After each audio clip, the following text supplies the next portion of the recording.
বাংলাদেশ ও Saudi সরকারের সুষ্ঠু হজ ব্যবস্থাপনায় সন্তোষ প্রকাশ করে মক্কায় বাংলাদেশ হজ অফিসে এক আলোচনা সভা অনুষ্ঠিত হয়েছে। ধর্ম মন্ত্রণালয়ের সৌদি আরবস্থ বাংলাদেশ হজ কনসাল মাজহারুল ইসলামের সঞ্চালনায় এবং হজ কাউন্সিলর মোহাম্মদ কামরুল ইসলামের সভাপতিত্বে আয়োজিত অনুষ্ঠানে প্রধান অতিথি ছিলেন ধর্মমন্ত্রী কাজী শাহ মোফাজ্জল হোসেন কায়কোবাদ। পবিত্র হজ সম্পন্ন শেষে হজে বাংলাদেশ সরকারের পক্ষ থেকে দায়িত্ব পালনকারী সংশ্লিষ্ট সকলের সঙ্গে মতবিনিময়কালে তিনি সৌদি আরব ও বাংলাদেশ সরকারের সুন্দর ব্যবস্থাপনায় দায়িত্ব পালনকারীদের প্রতি কৃতজ্ঞতা জানান। তিনি বলেন, এবারের হজ থেকে শিক্ষা নিয়ে আগামীতে আরো উন্নত ব্যবস্থাপনার পরিকল্পনা রয়েছে। ভবিষ্যতে হজে ডি প্যাকেজ থাকবে না এবং হজ এজেন্সির এজেন্ট সংখ্যা কমানো হবে। এদিকে বাংলাদেশ থেকে হজ পালনে এসে বার্ধক্যজনিত কারণে ৩২ জন হাজি মৃত্যুবরণ করেছেন। এর মধ্যে ২২ জন পুরুষ এবং ১০ জন নারী। হজের শেষ দিনে মিনায় শয়তানকে কঙ্কর নিক্ষেপের মধ্যে দিয়ে ৫ দিনের আনুষ্ঠানিকতা সম্পন্ন করে হাজিরা মক্কায় ফিরেছেন। পরে বিদায়ী তাওয়াফ শেষে অনেকে ফিরতি ফ্লাইটে দেশে রওনা হয়েছে। তাহলে তারাও একটা বা দুইটা বাড়িতে থাকবে, লাগেজ গুলিও ওই একটা বা দুইটা বাড়িতে চলে আসবে।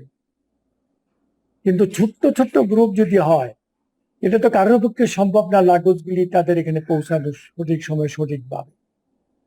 লাগেজ হারানোর কারণ হলো এই ছোট ছোট এজেন্ট গুলি ১০ জন ১২ জন ১৫ জন করে আলাদা আলাদা ছোট ছোট বাড়ি করে এবং ফেতরা করে, দেখা যায় ইয়েতে অ্যাড্রেস দিছে একটা, নিয়ে উঠাইছে হাজি আরেকখানে। মালয়েশিয়ার প্রবাসী বাংলাদেশিদের অন্যতম বৃহৎ ক্রিকেট আয়োজন ডিস্ট্রিক্ট চ্যাম্পিয়ন্স ট্রফি 2026 জি সিজন 3 এর আনুষ্ঠানিক উদ্বোধন ঘোষণা করা হয়েছে। প্রতিনিধি আশরাফুল মামুন জানিয়েছেন, গতকাল কুয়ালালামপুরের একটি এরাবিয়ান রেস্টুরেন্টের হলরুমে অনুষ্ঠিত এক সংবাদ সম্মেলনে এসব তথ্য জানান আয়োজকরা। এ সময় উপস্থিত ছিলেন Bangladesh sports and cultural academy BSCA এর চেয়ারম্যান মোহাম্মদ জসিমউদ্দিন, টুর্নামেন্ট আয়োজন কমিটির কনভেনর মোহাম্মদ সাইফুদ্দিন, অংশগ্রহণকারী সকল দলের দলনেতাগণ। অনুষ্ঠানটি সঞ্চালনা করেন মোহাম্মদ সালাউদ্দিন। টুর্নামেন্টের প্রধান পৃষ্ঠপোষক হিসেবে রয়েছে প্রাণ পিনাকল মালয়েশিয়া। আয়োজকরা জানান, প্রবাসী বাংলাদেশিদের মধ্যে ক্রিকেটের জনপ্রিয়তা, সৌহার্দ্য ও ভ্রাতৃত্ববোধ আরও সুদৃঢ় করার লক্ষ্যেই এই টুর্নামেন্ট আয়োজন করা হচ্ছে।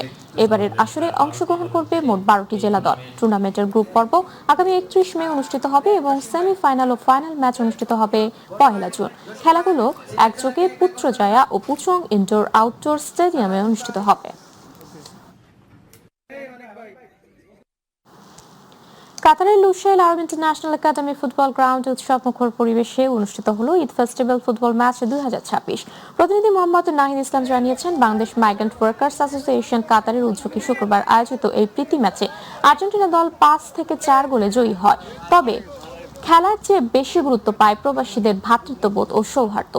ঈদ উদযাপনের পাশাপাশি কর্মক্ষেত্রে সাক্ষ্য সুরক্ষা সচেতনতায় ছিল হিট স্ট্রেস অ্যাওয়ারনেস ক্যাম্পেইন। প্রধান অতিথি ছিলেন রাষ্ট্রদূত হিজ এক্সিলেন্সি মোহাম্মদ হযরত আলী খান। উপস্থিত ছিলেন WSIFA মোহাম্মদ হাইকি, শ্রম কাউন্সিলর মাশাহুদুল কবির, ডিফেন্স অ্যাটাসে ব্রিগেডিয়ার জেনারেল সর্দার ইশতিয়াক আহমেদ, BWI এর মার্কো ইব্রাহিম, প্রকৌশলী আনোয়ার হোসেন আকন ও ক্রীড়া ব্যক্তিত্ব আমিনুল ইসলাম, সিরাজুল ইসলাম, জামিল হোসেন, মোস্তফা আব্দুল কুদ্দুস ও রেজাউল করিম রেজুর নেতৃত্বে আয়োজনটি সফলভাবে সম্পন্ন হয়। প্রায় ১,০০০ অংশগ্রহণকারীর এই আয়োজন প্রবাসীদের ঐক্য ও কল্যাণে গুরুত্বপূর্ণ ভূমিকা রাখবে।